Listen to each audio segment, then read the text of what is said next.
You wake up, you go to work, you feel something. You suppress it, you scroll, you consume, you produce, you sleep. And tomorrow the same loop begins again. But here's the question nobody asks. Who benefits from your repetition? Not in a political sense, not in an economic sense, in a deeper, older, and far more unsettling sense. There is a current that runs beneath your daily life, feeding on something you didn't know you were giving away. The ancient Gnostics called them the Archons, not gods, not demons, something else, patterns, structures, forces that require your energy to exist. And the arrangement is simple. You live, but you do not wake. You move, but you do not choose. You feel, but you do not remember. And in that forgetting, something feeds. This is not about belief. This is about recognizing what you already feel. That faint exhaustion that never fully lifts, that sense of being drained by something you cannot name, that feeling that your life is not entirely your own. The Gnostics didn't call this a conspiracy.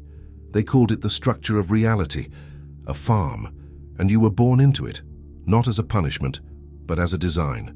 The question is not whether this is true. The question is, have you ever wondered why you forget yourself so easily? Let's start with something simple. Think about the last time you felt fully present, not distracted, not planning, not replaying. Just here. How long did it last? 10 seconds? 5? The truth is, most of your waking life is spent somewhere else. In a memory, in a worry, in a constructed narrative about who you are and what you need to prove. And while you're gone, something else runs the show. The Gnostics had a word for this, the counterfeit spirit. Not a demon whispering in your ear, but a pattern of thought and reaction that mimics consciousness without ever truly inhabiting it. It makes decisions, it defends positions, it craves and fears and judges, but it is not you, it is the program. And here's what makes it invisible. It speaks in your voice, it uses your memories, it feels like self.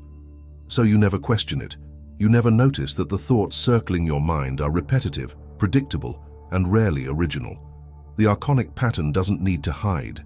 It just needs you to identify with it completely, to believe that the voice in your head is the same as awareness itself.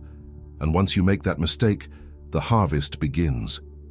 Because an identified mind is a feeding ground. Every reaction feeds it. Every fear strengthens it. Every need you chase, every identity you defend. The energy flows outward, and you never notice because you think the one receiving is you. Now let's go deeper. What is it that actually gets consumed? Not your body, not your time exactly. It's something more fundamental. Attention, presence, the raw current of consciousness that animates your experience. When you are present, you are generative. You create, you feel, you see clearly. But when you are identified with thought, emotion, and reaction, that same consciousness becomes mechanical, repetitive, predictable, and in that predictability, it becomes harvestable. Think of it like this. A river flowing freely has power, movement, life. But dam that river, channel it, loop it back on itself, and suddenly it can turn a wheel. It can generate something for someone else. Your awareness is that river, and the structures of identity, belief, fear, and desire are the channels. The Gnostic texts describe the Archons as beings that cannot create. They can only imitate, distort, and consume. They have no inner light, so they farm it. And the farm is not a place. It's a condition. A state of consciousness in which you are perpetually identified with what you are not. The ego, the story, the role, the wound, the need. Each one a hook, each one a drain. And the brilliance of it is this. You defend the very patterns that extract from you. You call them me. So when someone suggests you let them go, it feels like annihilation. Let's be clear about something. This is not about good and evil. The Archons are not villains in a cosmic drama. They are features of a system, necessary even. They represent the force of unconsciousness itself, the gravity that pulls awareness back into form, identity, and repetition. In Gnostic cosmology, they are the rulers of the material plane, not because they conquered it, but because materiality is their nature. Density, limitation, forgetting. They don't hate you. They don't even see you. They see the energy you emit when you forget yourself, and they orient toward it the way a plant orients toward light, automatically, unconsciously, without malice. The system is elegant. You are born into a world that teaches you to identify with everything except awareness itself. Your name, your family, your nation, your wounds, your achievements, layer after layer of identity. And each layer creates a frequency, a specific vibration of thought and emotion. Fear vibrates differently than love, shame differently than presence, and certain frequencies are more digestible than others. Anger, anxiety, craving, despair. These are not sins, they are crops, and the more identified you become with these states, the more you produce them, effortlessly, endlessly. The term loosh appears in some esoteric texts, emotional energy harvested from beings who do not know they are being harvested. But here's the real question. What if you could stop producing it? This brings us to a strange paradox.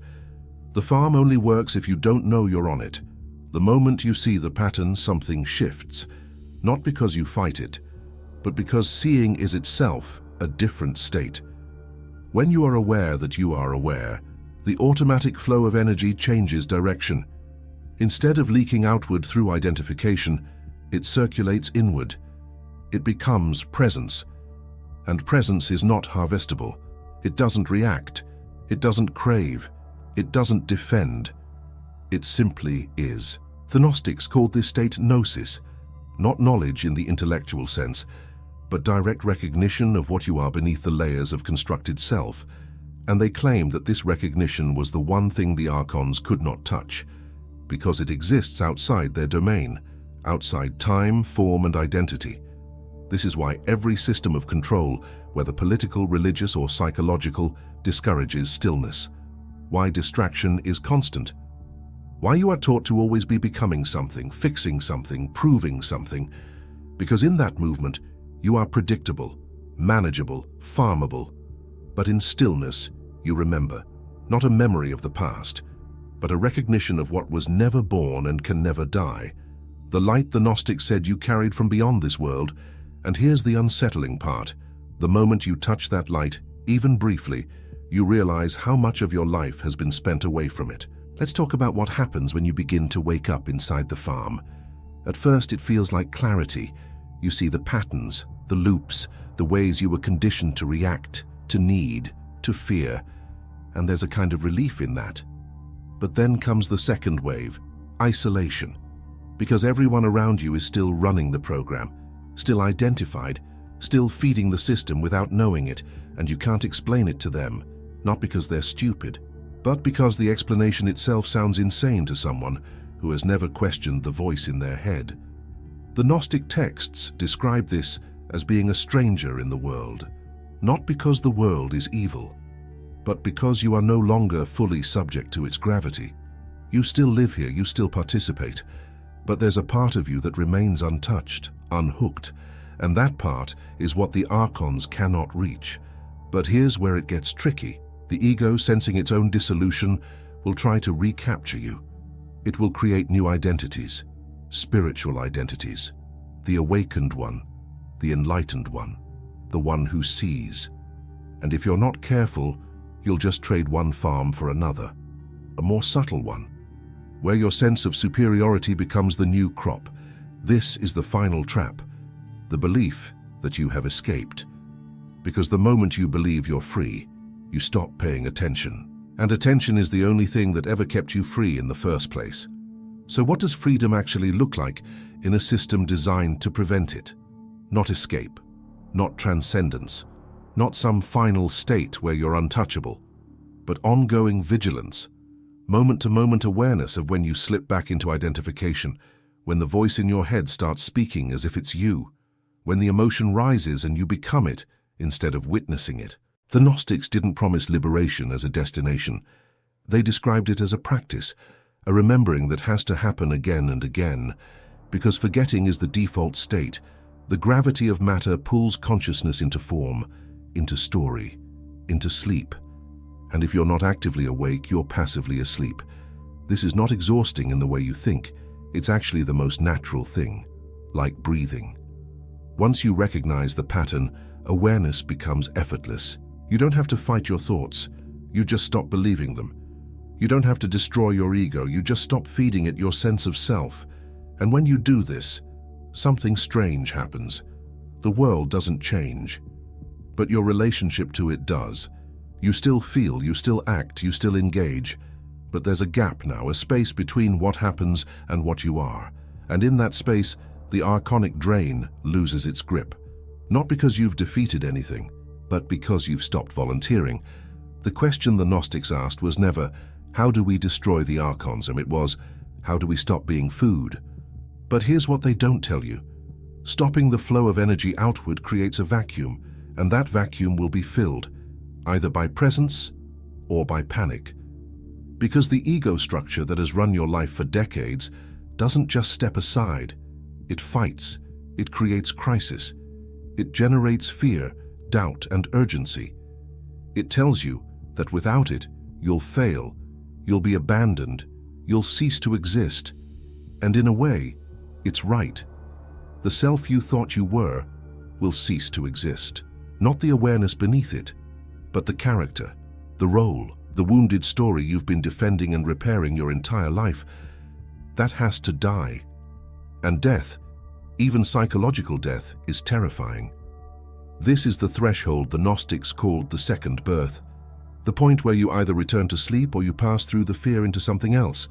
And most people return, not because they're weak, but because the known suffering is safer than the unknown freedom. The farm is familiar. You know how it works. You know your place in it. And even if it drains you, at least it's predictable. But if you stay at the threshold long enough, something shifts. The fear doesn't go away, but you stop being moved by it. You realize it's just another pattern, another frequency trying to pull you back into identification, and you can feel it without becoming it. That's the moment the harvest stops. Not forever, but for now, and now is all there ever is. Let's be honest about the cost. Once you see this, you can't unsee it. You'll watch people around you circling the same loops, chasing the same needs, defending the same positions, and you'll feel a kind of sadness, not judgment, just sadness, because you'll know they're not free, and you'll know you can't free them. The Gnostic path is not evangelical. You don't save anyone, you don't convince anyone, you just stop participating in the harvest. And by doing so, you become a different kind of presence in the world. Not better, not enlightened, just awake. And that wakefulness is contagious in a subtle way, not through words, but through being. People feel it. They don't know what it is, but they sense that you're not entirely captured by the same forces that capture them. And some will be drawn to that, and some will reject it, because your presence, without you doing anything, reminds them of their own imprisonment. And that reminder is unbearable to the sleeping mind, so you'll lose people, you'll lose belonging, you'll lose the comfort of shared illusions. But what you gain is something the Archons can never take, yourself. Not the self you constructed, but the awareness that was always here, always watching, always free, even when you forgot it. The Gnostics called this the pearl, the indestructible essence buried in the mud of material existence. And the entire structure of the farm exists to keep you from finding it. So the question is no longer whether you're being farmed. The question is, are you ready to stop? There is no final answer here, no technique that will save you, no belief that will free you. The farm is not something you escape once and for all. It's something you see, again and again. In every moment you forget yourself, in every identification, in every reaction. The Gnostic teaching is simple. You are not what you think you are. You are the awareness in which all thought appears, and that awareness is not farmable, not controllable, not even touchable. It exists outside the system, always has. The only question is whether you remember it, or whether you spend your entire life identified with the structures designed to make you forget. The Archons are not your enemies. They are the test, the friction, the force that reveals whether you are awake or asleep. And every moment is the opportunity to choose, not through effort, not through belief, but through the simple act of noticing. Who is aware right now? Who is reading these words? Who is feeling what you feel? Not the story, not the name, not the history, but the light beneath it all. The Gnostics said that light is your birthright, and the farm only has power over those who have forgotten they carry it. So don't fight the system. Don't rage against the machine, just remember what you are, and in that remembering, the harvest ends. Not because you escaped, but because you were never truly caught.